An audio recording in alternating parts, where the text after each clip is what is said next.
Living with celiac disease or food allergy can feel incredibly isolating. They didn't understand how I felt. They didn't really care about how I felt. It's a daily battle that not everyone sees in a world that doesn't always I understand. was gaining weight all the time, even though I was so active. But it is also a journey of discovery where science and a passionate community stand right behind you, helping you move from just surviving to truly Social thriving. Llama, not a restaurant or bistro. This is my house. Your story is powerful, inspiring, and it's absolutely worth sharing. What if I brought all of these gluten-free businesses that I'm finding together? Welcome to Life Without Gluten. We're opening the season with a passionate celiac disease advocate and a guiding light in Toronto's gluten-free community. She has brought so much warmth and connection to us. In this episode, we're sitting down to discuss Joanna's and her daughter's journey to a celiac diagnosis. Let's talk a little bit about what it felt like when you first got diagnosed with celiac. That was about over 20 years ago now, I understand, right? And so do you remember, I know it's quite more than 20 years, quite a while back. Do you remember that feeling like when you got diagnosed? So yeah, it was, so just before I got diagnosed, I was a child that was always sick. From 6 years old, I was always in the hospital. I had dental problems. I was always sick. So my childhood and my teenage years were a lot spent in the hospital, and we didn't know why. Which I had to had blood transfusions and a lot of things going on. And I got my period really late, close to 16 years old. I didn't grow. It was all like a mess, but nobody really knew why. And then I went to university, and the year that I started feeling really dizzy and not well and very foggy, and I was not well. And I lost a lot of weight. And one day I ended up in the hospital with internal bleeding because of all the health problems that I have connected to celiac not being treated. I just had just the body was completely messed. Exactly. And then I spent 9 months in and out of the hospital, more in the hospital than out. And while I was in the hospital, I was fine because I was in a zero diet. So I was not eating at all. I was just drinking. And I was fine. And then when I would go home, they will give me like these crackers, very easy to digest crackers, gluten crackers. And then I will get sick again. And then I will get sick again, and then go back to the hospital. And I had 3 surgeries and a lot of blood transfusions, and I was not well. And to the point that one of the doctors said you should just go and enjoy summer because we don't know what is going to happen next. Now, was this in Portugal? It was in Portugal, yes. Okay. Because I have a heart problem, so every time I will go under anesthesia to come back was really hard too. It was really hard in my body, like everything was really bad. Only imagine, It was just like the mix of everything that was happening. My body was just giving up, and they didn't know. They thought was first endometriosis. They suggest that I will remove everything, do not having kids, and see what happened. And then just before I accept that, I said, but will this make it stop? And then they said, we don't know. And I was like, okay, so I'm probably the hardest answer to hear. Right? Exactly. I was like, okay, so I don't think. From the doctor? Yeah, I was ready to not be a mom if I needed to. It was not a problem. I just wanted to be alive at that moment. That point, I just wanted to be alive. And then they were like unsure of what to do, and half of the team, the medical team, didn't agree doing that because of my heart. It would be really bad to go to menopause so early. And then they were all like, it was a mixed feeling. And it was by mistake, actually. I went to a doctor by mistake with my husband, and he knew my husband comes from a family with doctors, so he noticed that something was off. And then he talked about me, he talked to me about celiac because he knew I had celiac in my family. Okay, I see. And then he was like, "Did you get tested for celiac?" And I actually never did. And Okay. surprise. Surprise, yeah. Oh my So I goodness. had the mixed feelings of, okay, I'm happy I'm not going to die, but also, no, I really don't want this. I don't want this to be forever. And I remember crying every single day. Every morning when I had to eat the gluten-free bread. If you have never had Oh gluten-free God, bread, yes. Some, you will yes. understand me. I will cry every day. Yeah. I cried for a month every day, and I felt like I was in this really deep hole, even though I had someone with celiac in our family, and we already had a lot of gluten-free stuff for her, and I already ate a lot of gluten-free stuff. It was not the same. That's not the same. Yeah. It's not the same. It was my cousin. We didn't live together. I didn't spend that much time to know the exact struggles, and I was not informed either, so I had no idea of what celiac really meant. Yeah. Do we want to touch? I think this is a good part, maybe to touch for those that don't know what celiac is, right? Yeah. And I think a lot of the people, unfortunately, still out there. It's 2026, but unfortunately, a lot of them think it's a it's a lifestyle choice, which for some maybe, but celiac people not, right? Yeah. So do you want to maybe touch a little bit on that, what celiac is? Yeah. Celiac, it's an autoimmune disease that attacks your body every time you eat gluten, and That's crazy. yeah, and And is it the small intestine? It's the small intestine that got damaged, and you don't absorb any nutritions, and your body starts to attack yourself, and there's no way you can survive if you eat gluten. The only way to treat celiac disease is by eating 100% gluten-free diet. And do you see it so, like, from maybe again going back? I know you're probably very careful right now, but with exposures to gluten, and do you have any examples of that? Maybe recent examples, or when you just was diagnosed, like accidental, I mean, exposures, right? So you'd go to, like, let's say a restaurant or something, and you think that they're quite careful with all of their choices and it's safe for celiacs, but then you get exposed, right? Yeah. So I would say that back in the days when I was diagnosed in Portugal, which is so different right now, I only had a few spots where I could buy food, and it was in a healthy pharmacy shop, kind of shop. The smell of the place, it was like, these healthy places that you go and they have the teas and you smell. It has a distinct smell. I still remember this distinct smell of going in, and it felt so sterilized, and so it was crazy. So I could only eat some of the foods there, but of course people would try to make food, and of course was always I was always exposed to gluten, even in our family, doing things for us, and I ended up sick. And it was really different from my cousin because she was in the teenage years, and between those teenage years some people don't have any symptoms, which is normal, but I was already really sick, so every single thing, it would trigger your immune system, right? a lot, and they were not used to it, and Wow. Yeah. How did you, like, just emotionally and mentally, like, how did you deal with that? Because, like, that sounds like it was very, very difficult and challenging to find the diagnosis. But then at the same time, you kind of had to relive that. Let's say if there is an exposure to gluten, right? Like, how did you deal with that, like, mentally? Because at the beginning, I was just trying to, I don't know, I felt not respected. Respected, yeah. Yeah. Oh, I see what you mean. Okay.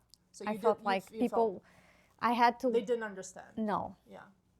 And they didn't understand how I felt. They didn't really care about how I felt. They didn't understand what could make me feel bad or not. And they were not open to learn either. So it was hard. It was hard. Yeah. Yeah. Did you, I know you mentioned cousin. Was there a lot of information available back then? Or even now I find, and, just kind of getting to know the celiac community, to be honest with you, I don't feel like there is a lot the awareness right now. But even back then, I mean, I can't imagine, 20 years ago. Worse. So they, of course, they have like the same as Celiac Canada. They have in Portugal the same structure, and they help. They tell you more or less where to go. They have a Facebook group, but there is not a guidance. I didn't know that gluten could be in chocolate, and Right.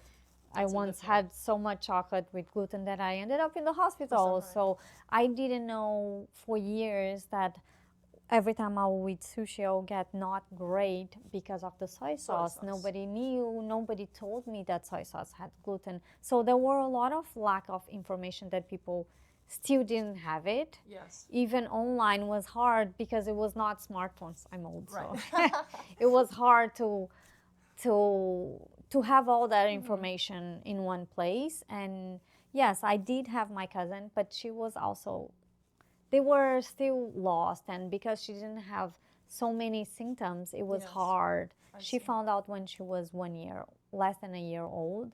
So she had symptoms at the beginning, and then she spent many years without any symptoms.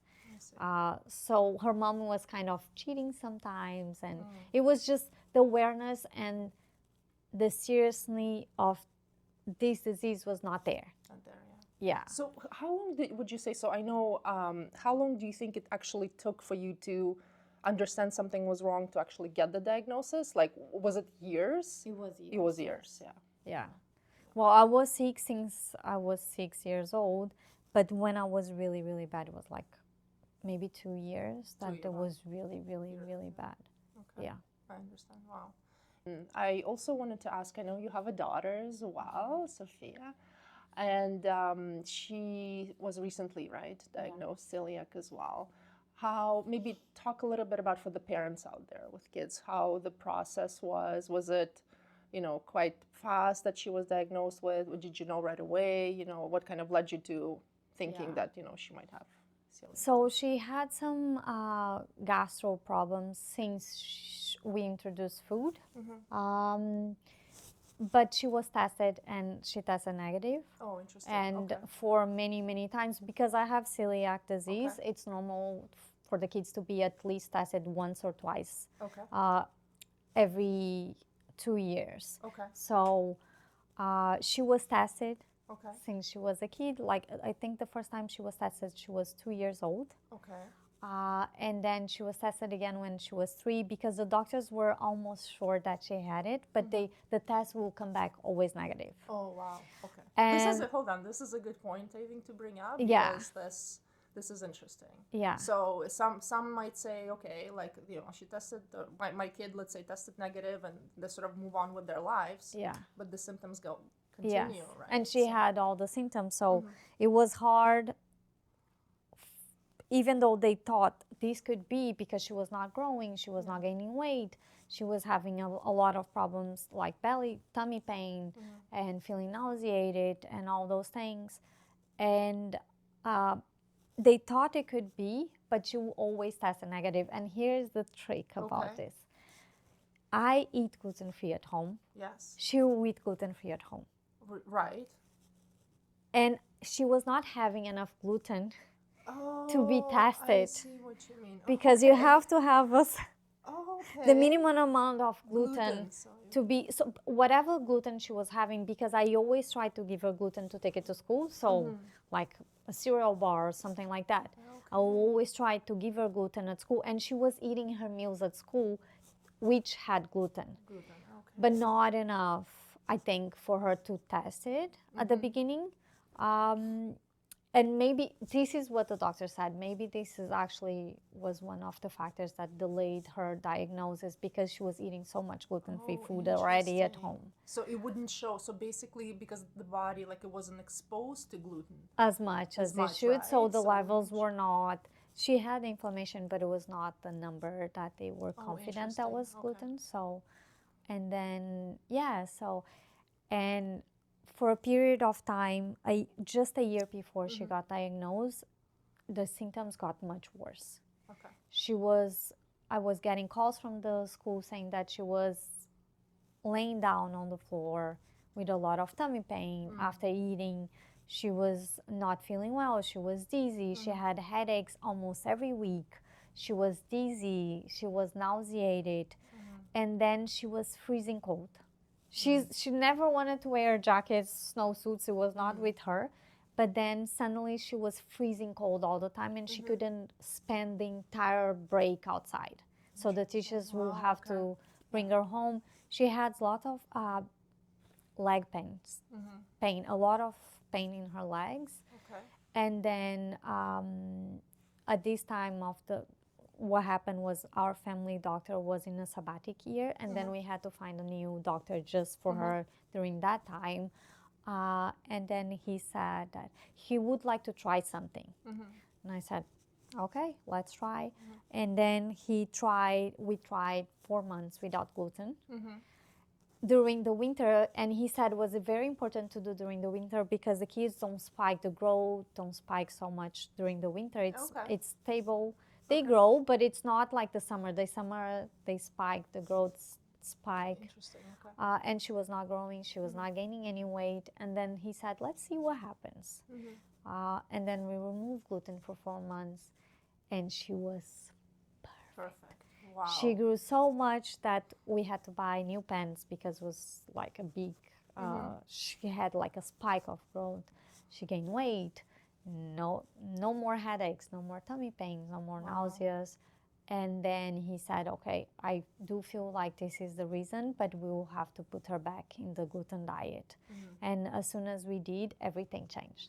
The mood, she was always moody, crying a lot of headaches, feeling nauseated, very tired. She only wanted to be laying down in the couch watching TV, which it's not her. And then we tried because we had to do the 6 weeks gluten, at least one bread, and I will take her to eat a donut because she loved donut. And it got to a point which she would cry saying, I don't really want to eat the donut. So she knew that would make her sick, so she just didn't want to do it, and she was really bad. I went back to the doctor, and he said, we can see she's terrible. She had like dark circles. And then we did the blood work. It was still, the inflammation was there, was not as high, and he said we'll call it because when you test it for celiac, it's not just the blood work, it's the whole thing. And he said the whole picture shows that she has celiac. And it was heartbroken. Yeah. How did you, as a mother, right? Like, how did you feel? I mean, I know obviously you have been going through that journey already, but now your child has Everybody that as well. thinks it's easy because I know everything about celiac, and it's not. It was actually a shock. She was used to eat gluten, so it was hard. And it's hard to tell a kid that you cannot eat your favorite foods anymore, right? And then I think what I was not expecting is that I had the grieving it seemed like I never went to the grieving before, and I just grieved with her. I would cry every single time. She would just cry because she wanted something, and then she couldn't, and then she would cry, and I would cry with her, and I would say like, it's not fair, you don't deserve this. And then I felt guilty because I have celiac. Of course I know it passed to her. Yeah, that you passed it to her. So you felt And it made me feel guilty and really sad. And it was a hard period. And I think it still hits different every time she goes through a challenge. It makes me feel terrible still. So yeah. You know, it's interesting you mentioned that because my oldest son has a wheat allergy. So although he is not celiac, but still. It's worse, I think. Yeah, well, it actually has several allergies. Egg, wheat, nuts, not all nuts, but some nuts. So for us, I think it was a bit of a shock as well. We did find out that he has allergies pretty early on in his life. So he's 9 now, but I think we figured that out when he was maybe like 1.5 or so. Because we started introducing some foods and he would have reactions, mostly eczema, like on his hands. There was a few times that he would throw up and stuff like that. So, but again, we kind of figured that out early, so we cut all of those foods out right away. So I think that helped quite a bit. But I think, what you touched on is very, very important for other people and other parents to hear is the emotional side of it, right? Because with my kid now, even he understands that he cannot have certain things, but sometimes he questions it as to like, why, mommy, why, you know, like, why, you know, and he compares himself to his brother, for example, who is the youngest, and he doesn't have any allergies, right? And he's like, but why, but, you know, but he has this, but I don't have this, like, why me, kind of thing, right? So it's really, really hard on the parent, right? I think it's, that's the most important part, I think. It's right now, you, I think, being a huge influence in gluten-free community and in the celiac community. I know you have about 20,000 followers on Instagram, which is amazing. Congratulations. And why did you decide to sort of share your story publicly, right? Because you've been living with this for years. Yeah. What was the moment maybe, or why did you decide to do that? Honestly, I shared for my friends day-to-day things, and then one day I made soup. I love soup. I'm Portuguese. We eat soup. Okay. We eat a lot of soup, and I put it gluten-free vegetable soup and went viral. Okay, just like a post you did. Yeah, and then everybody was asking me, do you have any other gluten-free recipes you'd like to share? Oh, can you share these? How do you do these? And then I noticed there was a lack of people talking about it. Of course, there are a lot of gluten-free people and gluten-free recipe influencers, but I was like, yeah. So here is the problem. I'm not a cook. Okay. And I always say that if I can make it, you can. Everybody can make it. Just like I make the easiest things. Okay. And then I think that called people's attention somehow. And I was like sharing once a week or every 2 weeks. It was not. It would Like it was not. not like consistent, I guess. Right? Yes, and my intention was not to be an influencer at the time. So I just wanted to be there and share. And things shift when Sophia was diagnosed. Then I was like, the 4 months when those 4 months happened, I saw so much change in the world and what she was experiencing, like thinking about what I experienced when I got diagnosed. She was experiencing a lot of new things, but also there's so much more that has to be done. Yes. And I thought I could use my really little corner of Instagram Yeah. to do it. And I don't know if I could reach one family that is going through the same things that I am. I feel like I was feeling alone. I was feeling lost, even though I had celiac. Yeah. And then it made me think, maybe I can help someone. Yeah. And talking about celiac was something that I wanted to talk back when I went to university. I'm a journalist. Oh, you are. Yes. Okay. So I wanted to talk about celiac back then because I went to university. I was diagnosed and I was like advocating for myself everywhere. So I thought I could do that for work, and in reality, it would not pay my bills, and I ended up not doing it. Of course, I went to other ways. And then that was kind of a dream that I put it to sleep. Yeah. And in your just head, you're like, yeah, exactly. You're picturing maybe one day. Yeah, maybe one day, and then it just happening. It happened like gradually. I didn't. You didn't force it. No, Yeah. It was I just didn't. kind of Yes. Yeah. Well, I think it's the best type of way, you know, like your path sometimes, I think, just a bit of topic, but I think if you don't force it and you just follow sort of the path, Yeah, you know, exactly. it could lead you to something great, Exactly. right? So I think it's, that's pretty crazy. What did you, so I'm sure you probably get some messages right now, maybe, you know, from parents and things like that. Is there anything in specific that you want to share that maybe that was kind of eye-opening for somebody, or, you know, that helped them get through something, you know, serious of their own? Right when I start sharing about my struggles as a mom and my kid, there was this parent the kid was diagnosed that week. And then she messaged me and she said, I don't know what to do. He cries every day. What can I do? And as this mom asked me that question, a lot more asked me through this year. I have a lot of people asking the same questions. How do I make my kid like the food again? And that's a struggle that we have, because It's crazy. I'm sure you went through that. Yes. It's not like you don't know how to cook without gluten, Yes, of but course you out do. of the sudden you just think, okay, it needs to be all gluten free, Yes. and then you stop thinking about what you can do. It's Yes. just like your mind goes crazy and Yes. you forget about Yes. At interesting first, food. definitely, Exactly. It's yeah. just it gets Yeah. you get overwhelmed. The kid only wants certain things and you don't know what to do. Yeah. And I think that's the thing that I like to help parents doing that. It's just explaining how I did with Sophia, Yeah. which I always tell parents, I know your kid doesn't want to eat anymore, but this is the time that you're going to do something completely different. Let's give dessert every meal. Yes. Just for the period that the kid is still adapting, let's make it fun. Let's make the food fun. I set up my table every day to be I know, it's gorgeous. so lovely. So for my daughter, it's just like, oh my God, I'm She going gets to eat. excited about eating She food, gets yeah. excited. So I start setting up the table. It's always beautiful. I had, if she likes French fries, I always had her French fries with other foods. If she likes cake, I also try to make the recipes, the regular recipes that she liked it, gluten-free, only by changing the flour to 1-to-1. So the difference will not be as big.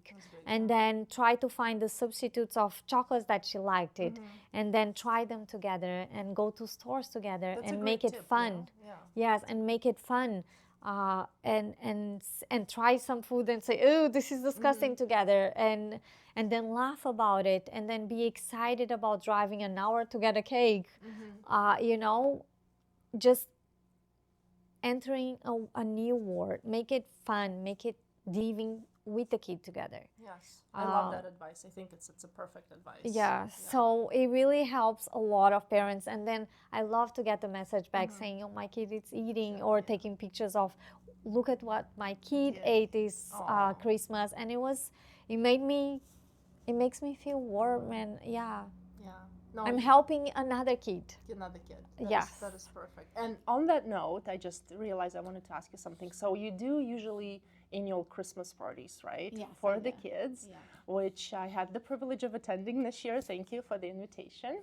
Thank you for coming. Yes, and I know, so I think it's an event, and correct me if I'm wrong, just for the kids to connect, especially, with celiac and maybe somebody else in the gluten-free community. And I was able to bring my son as well, which was awesome. And I think this is like one of the first times he's ever said, oh, like I'll meet the kids like similar to me, like me, which was great. Why do you do that? And like like when did you get the idea of doing it? Because I think it's such a great event where, anybody essentially in the celiac or gluten-free community can attend, right? Yeah. A huge thank you to Joanna for sharing her story. Make sure to tune in for part 2 of our conversation, where we discuss Toronto's best celiac safe restaurants, tips for traveling with a celiac child, and how to advocate for our community. See you then on Life Without Gluten.